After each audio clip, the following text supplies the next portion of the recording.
सूर्य classes GEO में मैं खिलेश्वर चौहान आपका हार्दिक स्वागत व अभिनंदन करता हूं। मित्रों, देखिए, हम जिस टॉपिक के ऊपर बात कर रहे थे वो था हमारे राजस्थान के भौतिक प्रदेश। और राजस्थान के भौतिक प्रदेश के अंतर्गत हमने इसकी शुरुआत की थी कि इसका ऐतिहासिक जो परिचय है वो किस प्रकार से है, और इसके उच्चावच के ऊपर हमने मित्रों बात की थी। और इसके बाद में हमने जो अपना टॉपिक की जो शुरुआत की थी वो राजस्थान के भौतिक प्रदेशों के बारे में। आज हम उसे विधिवत रूप से सिस्टमेटिक तरीके से आगे बढ़ते हुए चलेंगे। मित्रों, देखिए, जो राजस्थान के भौतिक प्रदेश हैं इनको कितने भागों में बांटा जा सकता है, वो है हमारे कितने, 4। और 4 भौतिक प्रदेशों में जो बांटने वाला जो सबसे पहला जो ज्योग्राफिकल विचारक था वो कौन सा था, हरिमोहन सक्सेना। हरिमोहन सक्सेना के द्वारा राजस्थान के भौतिक प्रदेशों को कितने भागों में बांटा था,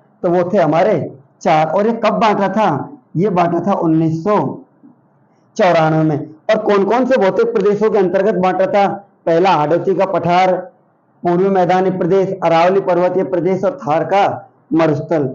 और इनके बाद मित्रों अगर हम इनका प्रतिशत देखते हैं तो हाड़ौती के पठार का जो प्रतिशत है वो कितना है, हमारे भौगोलिक जो राजस्थान का क्षेत्रफल है उसका 6%।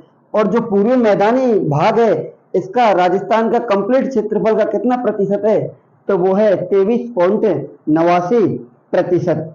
ये मित्रों देखिए कि अलग अलग बुक्सों में अलग अलग इनके प्रतिशत भी आपको देखने को मिल सकते हैं। बाकी ये क्या है कि जो जनरली जो गूगल पे जो बताया जाता है उनके अनुसार अपना ये कितना है, 23.89%। और अरावली पर्वतीय प्रदेश का जो प्रतिशत है वो है 9%। और थार का मरुस्थल कितना है हमारा, 61.11% भाग पर फैला हुआ है। अब मित्रों अब हम शुरुआत करते हैं सबसे पहले हमारे हाड़ौती के पठार की। हाड़ौती के पठार की अगर हम बात करते हैं, एक बार मित्रों थोड़ा सा नक्शे में भी देखते हैं कौन सा भौतिक प्रदेश कहां पर लगता है। ये हुआ मित्रों हमारा क्या, राजस्थान। क्या हुआ, राजस्थान। और राजस्थान इसके अंतर्गत मित्रों इसे हम 4 भौतिक विभागों में बांटते हैं। तो ये वाला जो हमारा सबसे बड़ा भौतिक जो प्रदेश आता है ये कौन सा है, ये हुआ मित्रों अपना थार का मरुस्थल। कौन सा, थार का मरुस्थल। और इसका जो प्रतिशत है वो कितना है, तो वो है 61.11%। इसके बाद में हम दूसरे भौतिक प्रदेश की यदि बात करते हैं तो ये हमारा आता है कौन सा, अरावली पर्वतीय प्रदेश। ये कौन सा है, तो ये है हमारा अरावली पर्वतीय प्रदेश। कौन सा, अरावली पर्वतीय प्रदेश। और उसके बाद में ये वाला जो हमारा भौतिक प्रदेश होता है ये कौन सा होता है, ये होता है पूर्वी मैदानी प्रदेश। कौन सा, तो मैदानी प्रदेश है वो कौन सा है, ये वाला। और ये वाला जो हमारा भौतिक प्रदेश है ये कौन सा है, हाड़ौती का पठार। कौन सा, हाड़ौती का पठार। अब ये हमारे कितने प्रतिशत क्षेत्रफल पर है, इसका जो प्रतिशत है वो कितना है, 9%। और यह है हमारा 23.89%। और इसकी यदि हम बात करते हैं तो ये हमारा कितना प्रतिशत पर है, ये 6%। देखिए जो थार का मरुस्थल है हमारे राजस्थान के जो कंप्लीट भौगोलिक जो क्षेत्रफल है उसका ये 61.11%। अरावली कितना है, 9%। और पूर्वी जो मैदानी प्रदेश है ये कितना है, ये है 23.89%। और जो हाड़ौती का पठार है ये कितने प्रतिशत पर है, तो ये है हमारे 6% पर।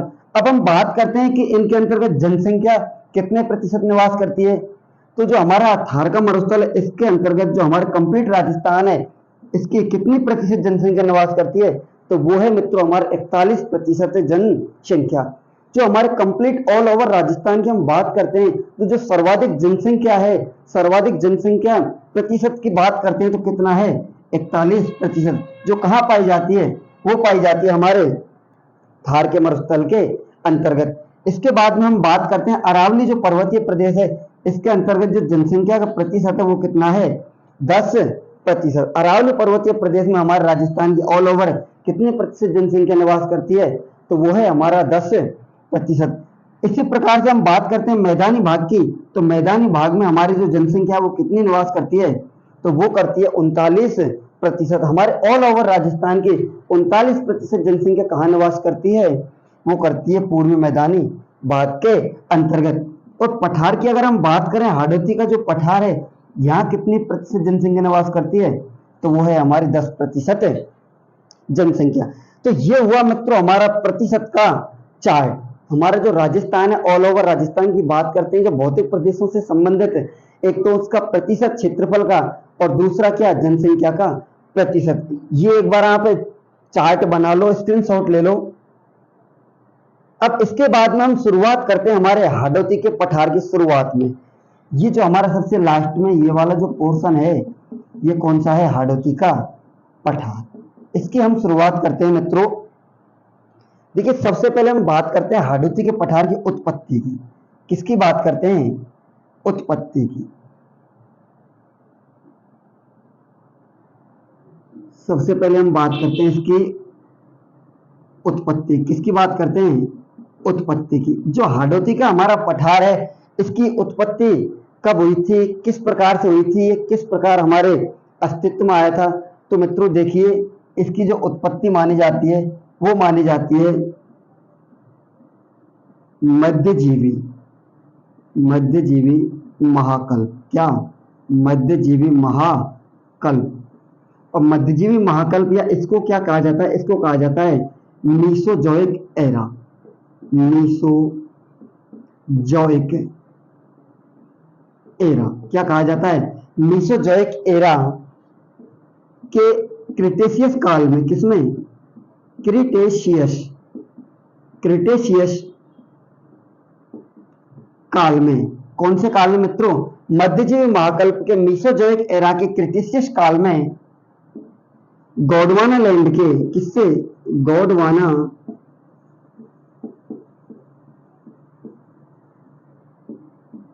गोंडवाना लैंड में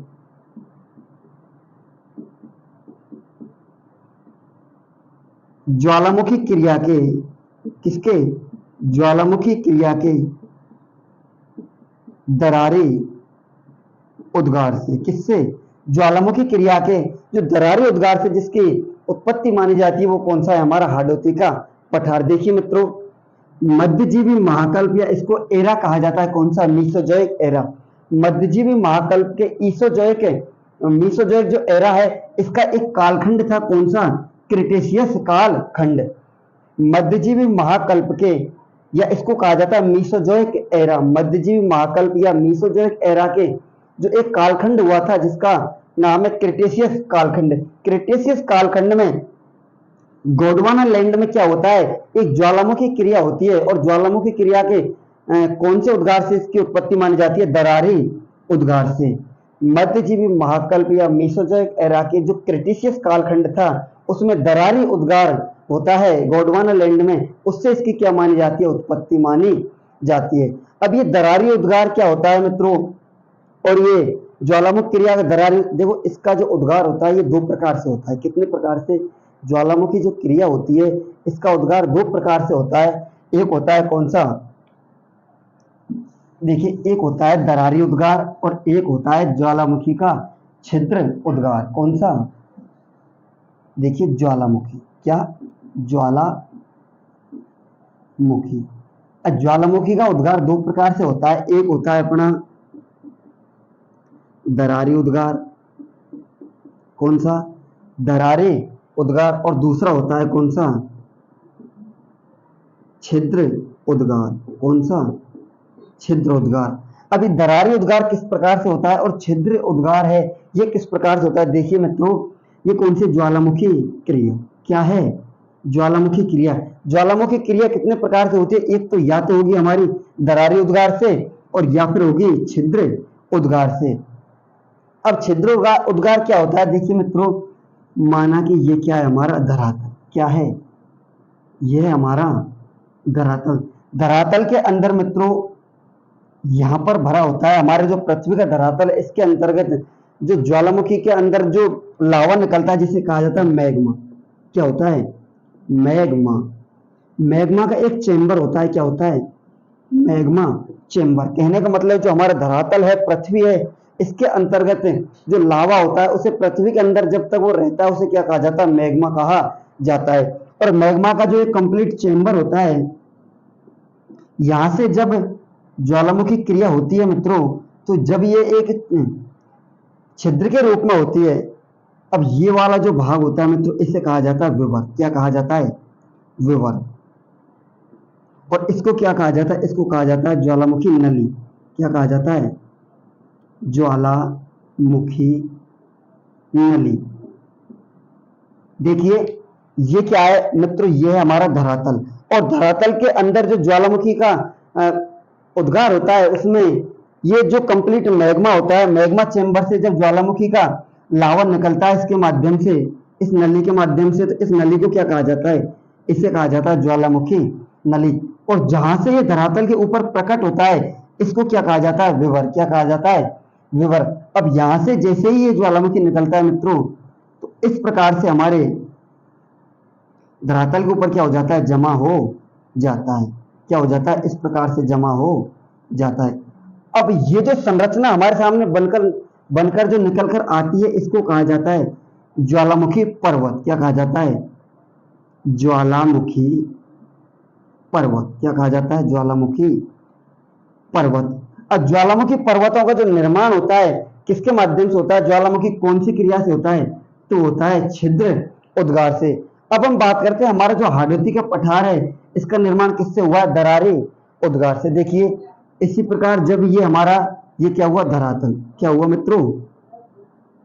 धरातल। और धरातल के अंदर मित्रों ये क्या है हमारा? Magma chamber. क्या हुआ? Magma chamber. कहने का मतलब यहां पर क्या भरा हुआ है? पृथ्वी के अंदर मैग्मा। क्या भरा हुआ है? मैग्मा या फिर लावा।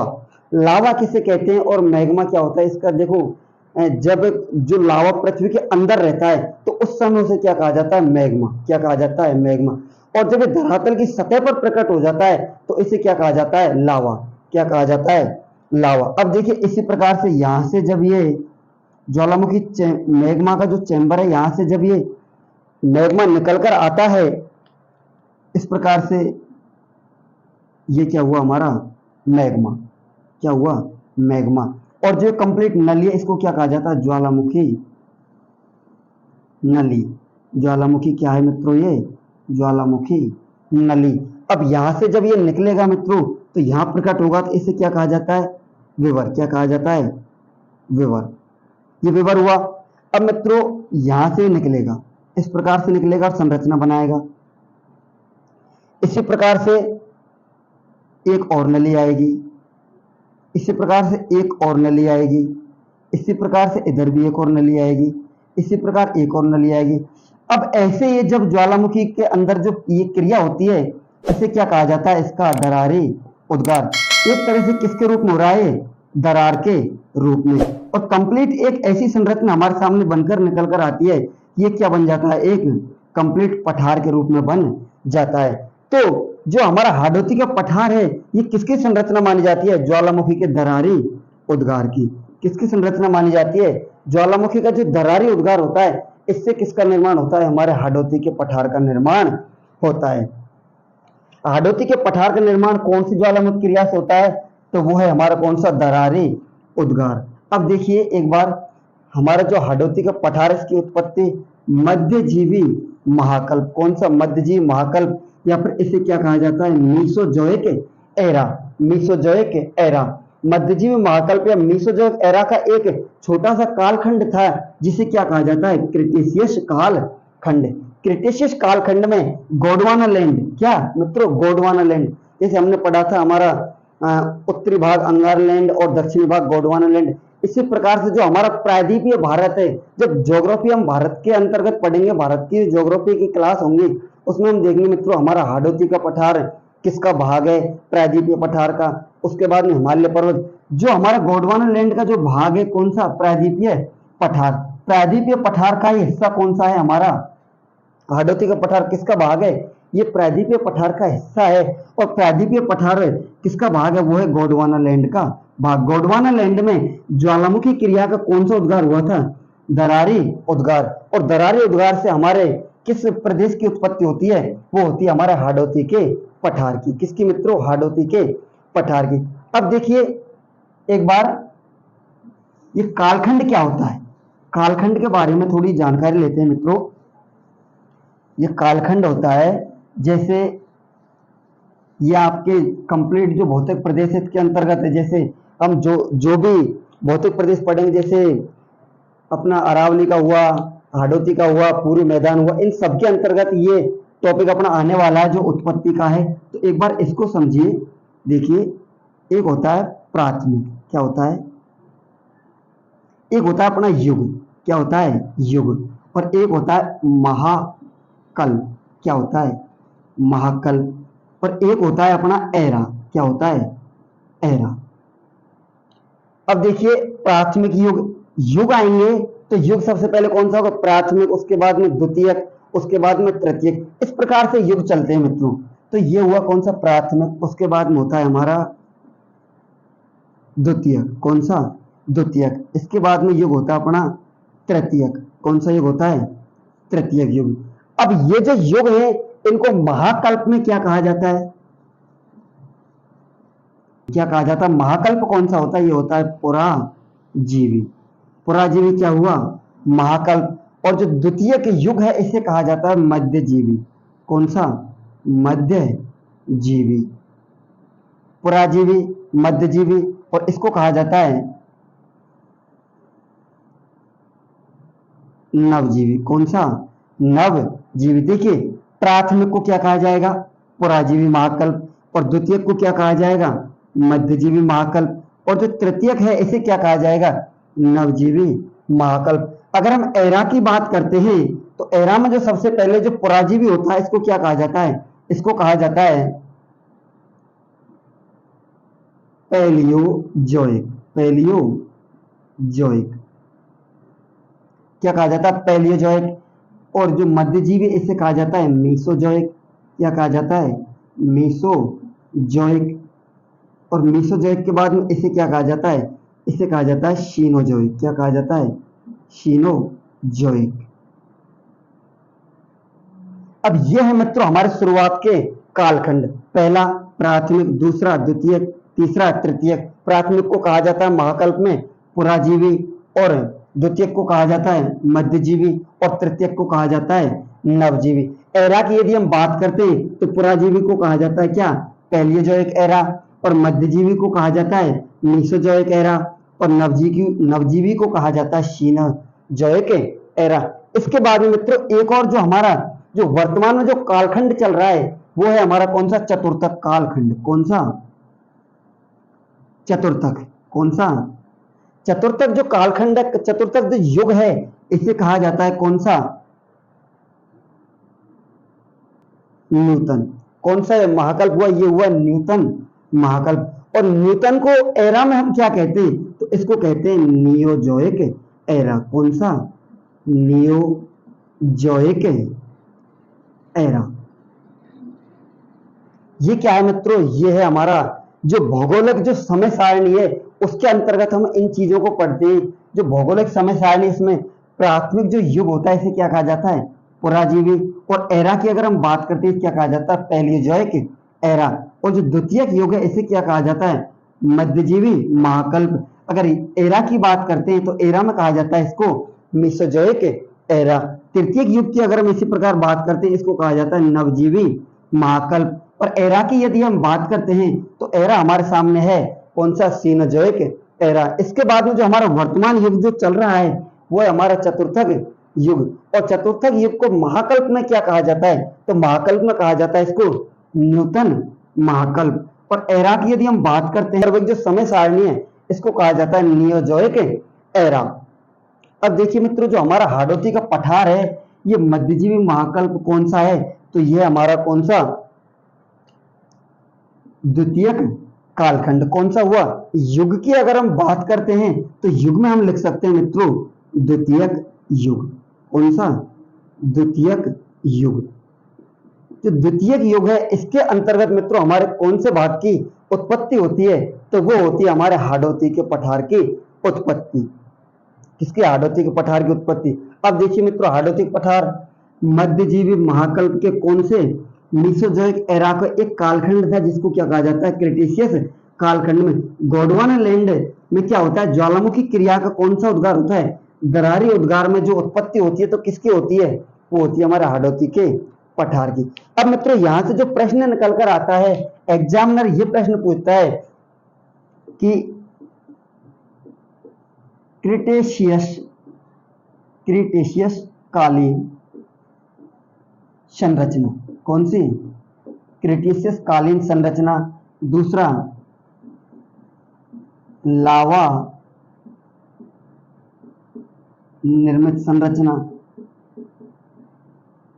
और यदि पूछता है क्रिटेशियस कालीन संरचना लावा निर्मित संरचना, एक है ज्वालामुखी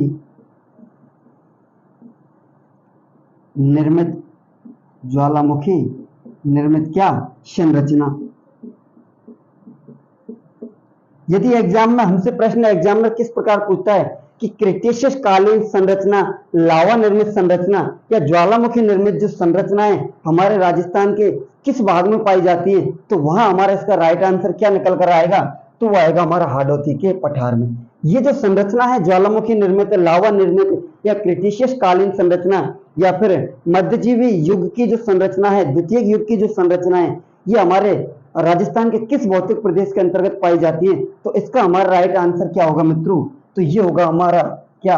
हाड़ौती का पठार। कौन सा होगा? हाड़ौती का पठार। यह है मित्रों हमारा हाड़ौती के पठार की क्या उत्पत्ति। क्या है? हाड़ौती के पठार की जो उत्पत्ति है उसके संदर्भ में ये बिंदु हमारे सामने निकल कर आते हैं। अब एक बार आप स्क्रीनशॉट यदि लेना चाहो तो ले सकते हो आराम से।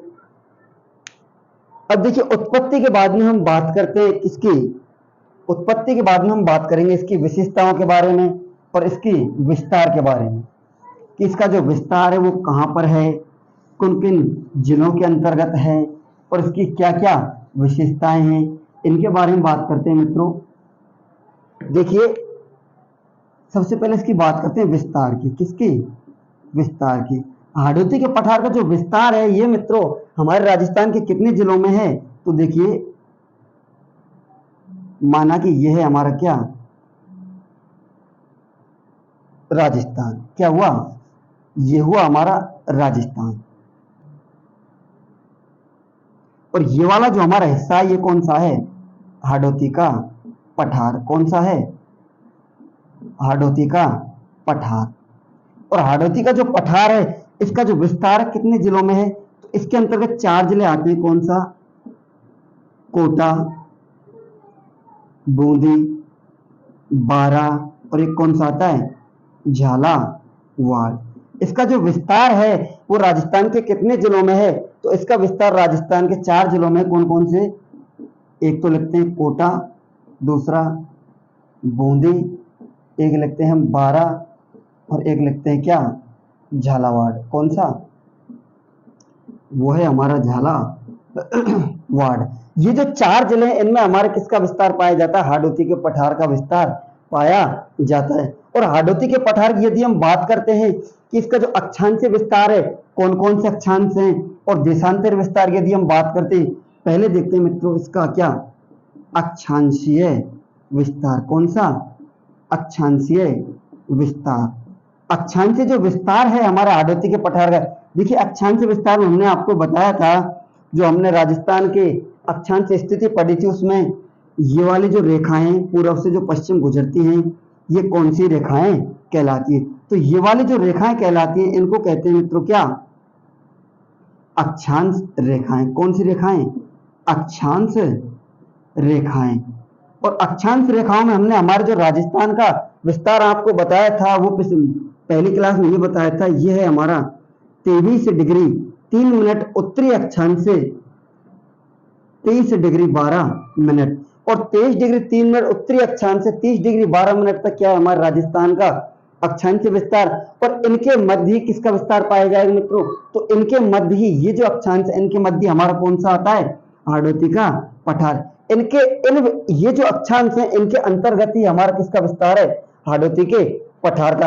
अब ये कौन कौन से अक्षांश है जहां पर हमारे हाडोती के पठार का विस्तार है, तो देखिए यहां से ये तो हुआ कितना 23 डिग्री, 23 डिग्री 3 मिनट कहने का मतलब क्या हुआ, ये होता है हमारा 24 डिग्री अक्षांश हुआ, 24 और उसके बाद में एक और कौन सा अपना 25, 24 और 25 डिग्री जो अक्षांश है,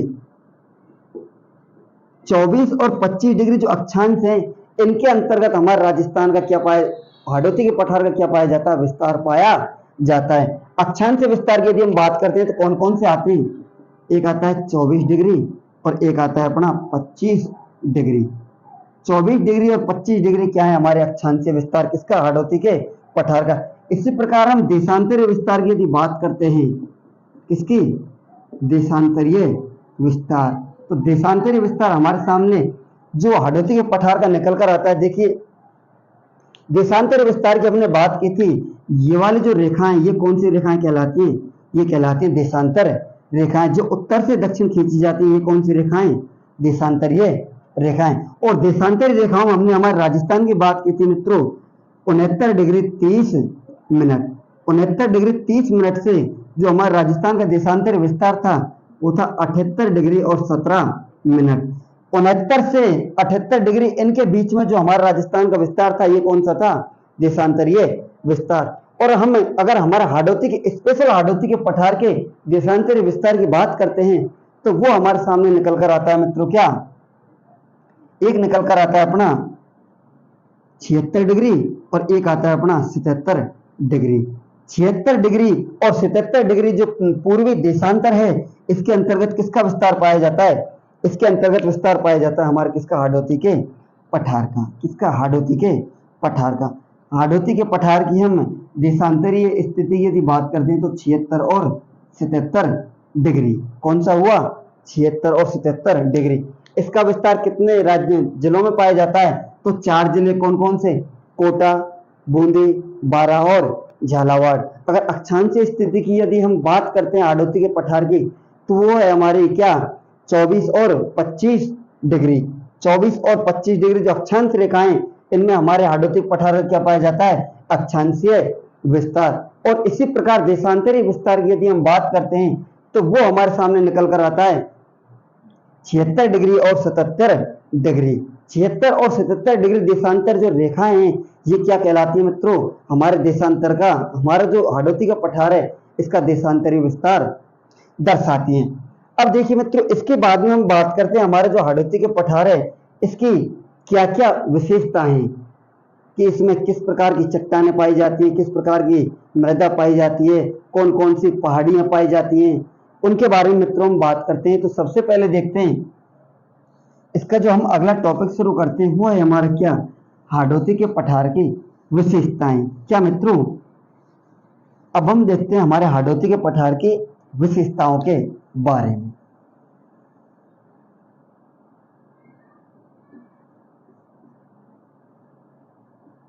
विशेषताओं में यदि अगर हम बात करते हैं हमारे हाडोती के पठार की तो सबसे पहले हम बात करते हैं चट्टान के बारे में। किसके बारे में, चट्टान, कि हमारा जो हाडोती का पठार है इसमें किस प्रकार की चट्टानें पाई जाती हैं। तो सबसे पहले मित्रों देखिए जो हमारा हाडोती का पठार है इसमें जो चट्टानें पाई जाती हैं तो ये पहले ही आपको ज्ञात है, ये किस प्रकार की चट्टानें, क्रिटेशियस कालीन। कौन सी, क्रिटेशियस जो कालीन जो चट्टानें हैं वो कहाँ पाई जाती हैं, तो वो पाई जाती हैं हमारे हाडोती के पठार में। हाडोती के पठार में किस प्रकार की चट्टानें, किस कालखंड की चट्टानें पाई जाती हैं, तो वो पाई जाती हैं क्रिटेशियस काल की चट्टानें। और क्रिटेशियस जो काल की चट्टानें हैं जो हमारे हाडोती के पठार में पाई जाती हैं इनमें चट्टान किस प्रकार की हैं, तो उनका प्रकार है मित्रों बेसाल्ट चट्टानें। कौन सा, बेसाल्ट चट्टानें। कौन सी, बेसाल्ट चट्टानें। इनको कहा जाता है बाह्य आग्नेय। कौन सी, बाह्य आग्नेय जो चट्टान इनको क्या कहा जाता है, बेसाल्ट चट्टानें। जो हमारा हाडोती का जो पठार है इसके अंतर्गत कौन सी चट्टानें पाई जाती है, तो उनको हम कहते हैं मित्रों बेसाल्ट चट्टानें। और बेसाल्ट चट्टानों क्या कहा जाता है, अपने बाह्य आग्नेय चट्टान, क्योंकि आग्नेय चट्टान होती है कितने प्रकार की, दो प्रकार की, एक होता है बाह्य आग्नेय और दूसरा होता है आंतरिक आग्नेय। देखिए ये तो हुआ अपना कौन सा, बाह्य आग्नेय, और एक होता है क्या, आंतरिक आग्नेय। बाह्य आग्नेय जो चट्टान है वो कहां पाई जाती है, तो वो पाई जाती है हमारे हाड़ौती के पठार में, जिन्हें क्या कहा जाता है, बेसाल्ट चट्टाने। और अगर हम बात करते हैं आग्नेय चट्टान, तो आग्नेय चट्टान पाई जाती है हमारे कहाँ, अरावली में। कहाँ पाई जाती है, अरावली में। बाह्य आग्नेय कहाँ पाई जाती है, हाड़ौती के पठार में, और आंतरिक आग्नेय जो चट्टान है ये कहाँ पाई जाती है, ये पाई जाती है हमारे अरावली पर्वतीय प्रदेश में। अब जो आग्नेय जो चट्टाने हैं, इसमें जो बाह्य आग्नेय चट्टान, इसको क्या कहा जाता है मित्रों, तो इसको कहा जाता है बेसाल्ट चट्टान। जिस प्रकार से बाह्य आग्नेय को बेसाल्ट चट्टान कहा जाता है, उसी प्रकार जो हमारी आग्नेय चट्टान होती है इसको क्या कहा जाता है, इसको कहा जाता है मित्रों ग्रेनाइट। क्या कहा जाता है, ग्रेनाइट। ग्रेनाइट प्रकार की जो चट्टान है वो कहां पाई जाती है, तो वो हमारे पाई जाती है अरावली पर्वतीय प्रदेश में। और बेसाल्ट प्रकार की जो चट्टानें हैं वो कहां पाई जाती है, तो वो पाई जाती है हमारे हाड़ौती के पठार में। अब देखिए मित्रों, इनकी एक सबसे महत्वपूर्ण जो खास विशेषता है वो क्या है, देखो ये जो बेसाल्ट चट्टानें होती हैं इनमें जो खनिज पाए जाते हैं, बेसाल्ट चट्टानों में इनमें खनिज पाए जाते हैं अधात्विक खनिज। कौन से, अधात्विक खनिज। और इधर जो अपनी आंतरिक आग्नेय जो चट्टानें हैं जिनको ग्रेनाइट कहा जाता है, इधर जो खनिज पाए जाते हैं वो पाए जाते हैं धात्विक खनिज। कौन से, धात्विक खनिज। अब देखिए जो बेसाल्ट चट्टान, इधर कौन से खनिज पाए जाते हैं, अधात्विक, और इधर जो खनिज पाए जाते हैं ग्रेनाइट में कौन से पाए जाते हैं, धात्विक खनिज। लेकिन इसका एकमात्र अपवाद यह है मित्रों कि जो अधात्विक जो खनिज पाए जाते हैं कहाँ, बेसाल्ट चट्टानों में, इसमें एकमात्र जो धात्विक जो खनिज पाया जाता है, पहली बात जो इसमें जो खनिज पाए जाते हैं वो पाए जाते हैं हमारे अधात्विक। अधात्विक से तात्पर्य ये होता है कि जिनमें धातु का कोई गुण नहीं होता। लेकिन इसमें ये जो अपवाद है बेसाल्ट चट्टानों का जो हमारे हाड़ौती के पठार में पाई जाती हैं, तो इसका अपवाद यह है मित्रों कि इसमें एकमात्र जो धात्विक खनिज पाया जाता है वो पाया जाता है एल्यूमिनियम। कौन सा, एल्यूमिनियम। एल्यूमिनियम जो हमारा धात्विक क्या है, खनिज, और एक बॉक्साइट क्या है, अयस्क। क्या है ये, अयस्क। एल्यूमिनियम और जो बॉक्साइट ये धात्विक खनिज और धात्विक जो अयस्क हैं ये अपवाद स्वरूप कहां पाए जाते हैं, बेसाल्ट चट्टान में। और बेसाल्ट चट्टानें कहां पाई जाती हैं, हमारे हाड़ौती के पठार में। और मित्रों जो एल्यूमिनियम और जो बॉक्साइट जो धात्विक खनिज और धात्विक जो अयस्क हैं ये यहां पर नहीं पाए जाते। कहने का मतलब ये हुआ मित्रों कि जो हमारा हाड़ौती का जो पठार है इसमें किस प्रकार के खनिज पाए जाते हैं, तो इसमें जो खनिज पाए जाते हैं वो पाए जाते हैं हमारे अधात्विक खनिज। और अधात्विक खनिजों के साथ साथ में अधात्विक क्या पाए जाएंगे, अयस्क। और इधर जो हमारा बाह्य आंतरिक जो आग्नेय चट्टान है जिनको कहा जाता है ग्रेनाइट। क्या कहा जाता है, ग्रेनाइट। और ग्रेनाइट प्रकार की जो चट्टानें ये पाई जाती हैं हमारे अरावली पर्वतीय प्रदेश में।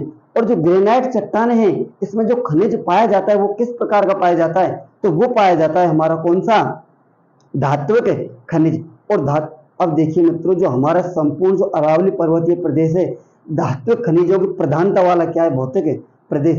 सर्वाधिक जो धात्विक जो खनिज पाए जाते हैं वो कहाँ पाए जाते हैं, हमारे अरावली पर्वतीय प्रदेश में। और अरावली पर्वतीय प्रदेश में मित्रों एकमात्र जो धात्विक खनिज है वो नहीं पाया जाता, वो कौन सा है, एल्यूमिनियम खनिज। और जो अयस्क है वो कौन सा है, बॉक्साइट अयस्क। ये कहाँ पाया जाता है, तो ये पाया जाता है हमारा बाह्य आग्नेय चट्टानों में। कहाँ पाया जाता है, बाह्य आग्नेय चट्टानों में। अब देखिए मित्रों ये हुआ हमारा, हम राजस्थान के जो भौतिक प्रदेश है उनमें उत्पत्ति को देखा मित्रों। उत्पत्ति के बाद में इसके हमने देखा था उत्पत्ति, विशेषताएं, और इससे आगे मित्रों हम बात करेंगे मृदा की, किस प्रकार की मृदा पाई जाती है, और जो भी इसकी अन्य विशेषताएं उनके बारे में मित्रों हम बात करेंगे हम अपनी अगली क्लास में। तब तक के लिए बाय, जय हिंद, जय भारत।